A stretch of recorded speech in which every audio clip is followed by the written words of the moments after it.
Alright, time Max Writer, and today we'll be talking about Star Trek Online, and this time will be Tier 4 free ships, which is for level 30 to level 40, and this is going to be for 2022 dates, so information is correct as of September 2022, and this is actually featuring iconic ships.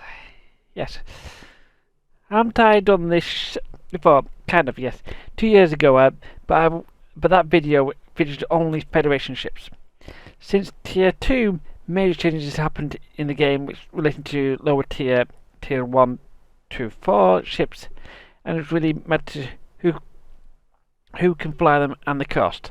Now, I'll crap the difference what happened. Now we have got the free ships which can be purchased by one of the with an invisible token upon level up and for said rank, and a small cost of delivering to buy the ships after using the token. A paid ship. This usually has a unique console with the ship, and often comes with a unique skin for this ship. This usually costs quite a bit as well. So now we're going to cover the big changes. Now, before 2019, tiers 1 through 4 ships actually cost Zen and unlocked on the account, so Romulan captains could fly the tier 1 to 4's allied ships, but only Romulan captains could fly Romulan ships. In 2020, tier 1 through 4 ships now cost lithium only and are per character. All captains now can fly Romulan ships as well as allied ships. As well as Romulans flying their allied ships and Jem'Hadars as well. Zen tier 1 through formerly Zen built purchases ships will 1 to 3 are still unlocked per account. Only a handful of tier 1 through 4 ships can now be purchased with Zen, and it's usually because it's in part of a pack. And carrying on to 2021, the changes include added to the fact that for any character that has got a Klingon Defense Force character that is pure Klingon at level 65 can now fly any faction ship, assuming that you have access to the ship itself. But you can buy a pass which will allow you to do this at any time. Now, I also point out that upon reaching level ups of 10, 20, 30 and 40, you get a mission to visit the space dock of your area, or the equivalent of your faction's home zone. This will be space dock on Earth for Federation, New Romulan for Romulan characters, and the Klingon homeworld for the Klingons. This mission will give you a hidden token to buy one of only a small selection of your faction ships. This token can only be used on that tier's free ships. Romulan captains used to get their tier 2 ship token as part of their story after getting level 10. This was changed during midway through the quite a bit midway for this article, this series. So why am I covering the free ships? Now, the main reason is numbers. Tier 2 had 15 ships in totals, and it took me half an hour to cover them all. Tier 4 has actually more ships, and has basically 20. And most of the new ships are in paid categories and have unique effects. As with almost all paid ships, very few items are found on other paid ships. Also, as this video is really intended for new players who are likely going to afford the 150,000 dilithium cost during their first playthrough, that works out to be 19 days of dilithium finding cap. So you don't really, if you're at level that level on a new character, that at that time you're doing something different. But really, let's go into the actual ships now. We're going to be starting with the Federation ship. So we're starting with the Galaxy Exploration Cruiser, the first of the iconic ships. Now, this is the tank of the Federation trio, and is started as such. And this is very much a very nice variant. This comes with two versions of the skin, and basically based on and basically has phaser strips so on the cells, depending on which, if you wish. And you'll get cruiser commands, which is the big thing, and it's very much a heavy engineering base.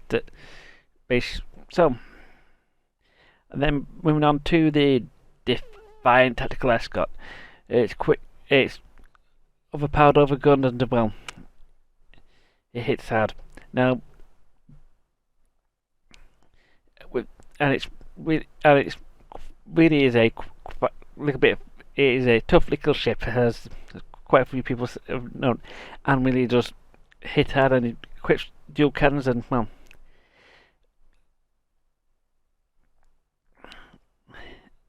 and the Commander Tactical and Lieutenant Tactical and Lieutenant Engineering the Lieutenant side. For two, well, not particularly. It does quite a bit of damage, and I flew this one before. Very nice ship. And then there's the Intrepid Long Range Science Vessel. Now this, believe it or not, is our first chance of doing lots of science stuff. Now, yeah, I might have got a typo there, but very science heavy, and it does a lot of science stuff with it. So, and it's got somewhat in the middle of between the Defiant and the Galaxy class on the starts, but more towards the Defiant end. And it's pretty decent to get, and it's probably one of the best ships, the earliest ships you can, second tier you can get to Gravwell's stuff on it. So, that's the big iconic trio of the Federation ships, and I can tell you that's a hard choice.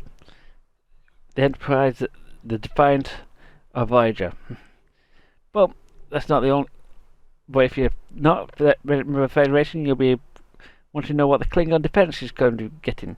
Now, the Klingon defense you have the option of the Kitang bird of prey, and like most of the raiders, it's very light and very quick, and has a battle clock, which means you can cloak at any time almost any time in battle, and has basically universal signal all around, and it's slightly engineered more towards doing tactical damage, using your tactical abilities and everything else.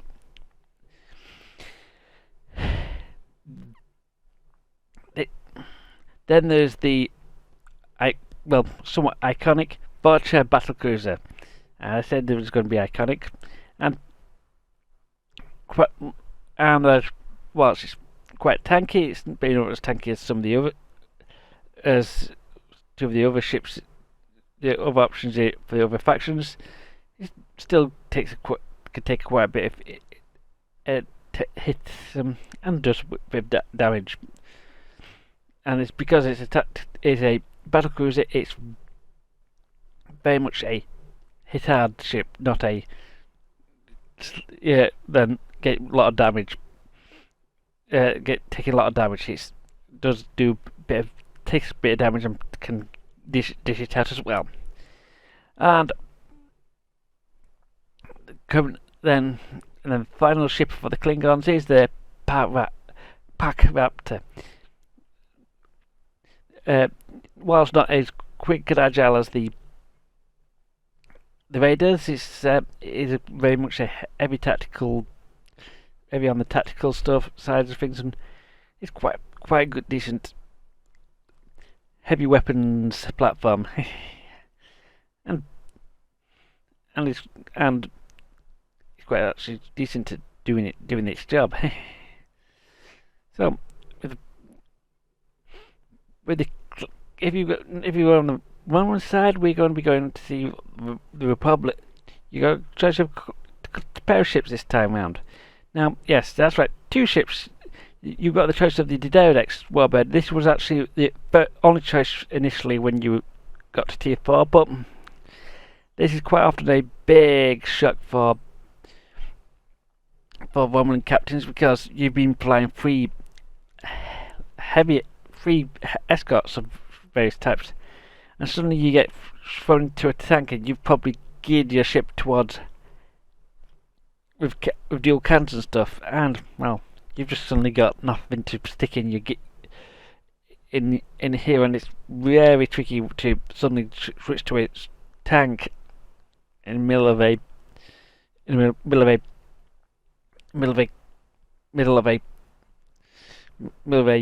escort heavy build. But this is quite a bit of a tank, and does quite a bit, and whilst it doesn't do much damage, does nicely as well. The ship is also got the Archive was actually added slightly later into the game, and it is a tactical warbird, which is and it's got and it's pretty much a somewhat heavier damaging. Well, basically follows the line of the tactical warbirds and the birds of prey that the previous Romulan free ships gave you. So you were very much always tactical heavy, and very much a cloak and drop your and just get into do a lot of and get a lot of tactical abilities off. These and the choice is particularly nice, but those are your particular choices I'd pick. Costly ships to consider. Yeah, we're going to be considering some ships that you can buy at this rank. Now, given that the players will be spending about 10 levels in a ship, the cost of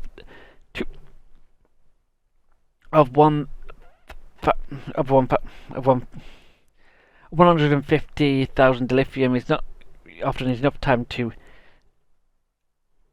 or effort to earn this dilithium to get the ship before the ship itself is outclassed. So, however, the consoles on these ships are quite often used on later ships, and I picked a few ships that they're consoles and that are considered worth it. Now, we're picking I've got three choices this time round, and well, the Sao Paulo Tactical Escort and the Akala's Tactical Warbird both have quad cannons, the phasers for the Sao Paulo and the plasma for the quad cannons. Now remember that Sao Paulo is the Defiant is the Defiant variant, and the Akala's the Archive for the Romulan variants, and basically these both these are fast-firing dual cannons, or would-be dual cannons, but they actually are quad cannons, but they act like dual cannons for everything but the fire rate. And it's brilliant for plasma and phaser and plasma builds when you pick them. Both of them actually, unlike the Disruptor one from Tier 3, are brilliant part of their own sets, and you might want to consider that if need be. And then there's the Tang's Bird Prey with a subspace jumper. It it's it moves the player behind to attack it, and is pretty ideal for flanking attacks. Useful for some ships and for captains with the intel tree enabled, as they can get flanking bonuses. I also got to point out that the Sao Paulo and the Chitang consoles are available on other Sea Star ships.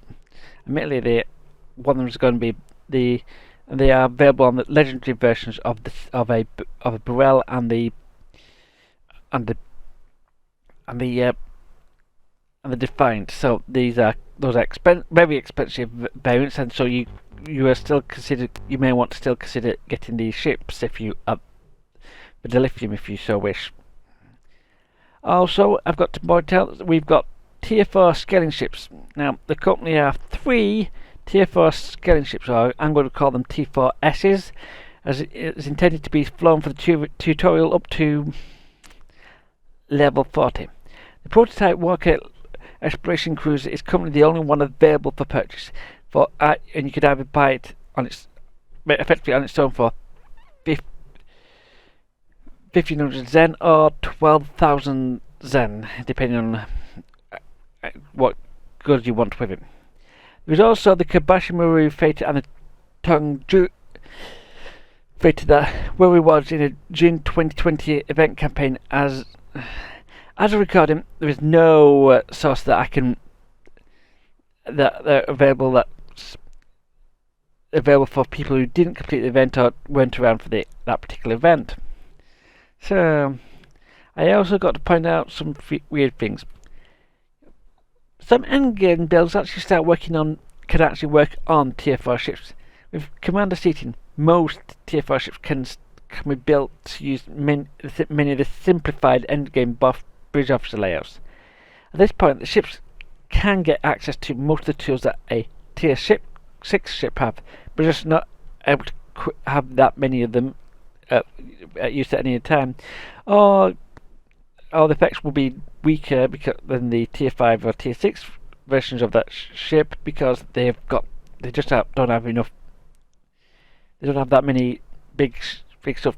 I've actually personally taken a Tier 4 ships and seen overtake Tier 4 ships and Tier 4 6S ships into level 65 content, and we've surprisingly done reasonably well with that.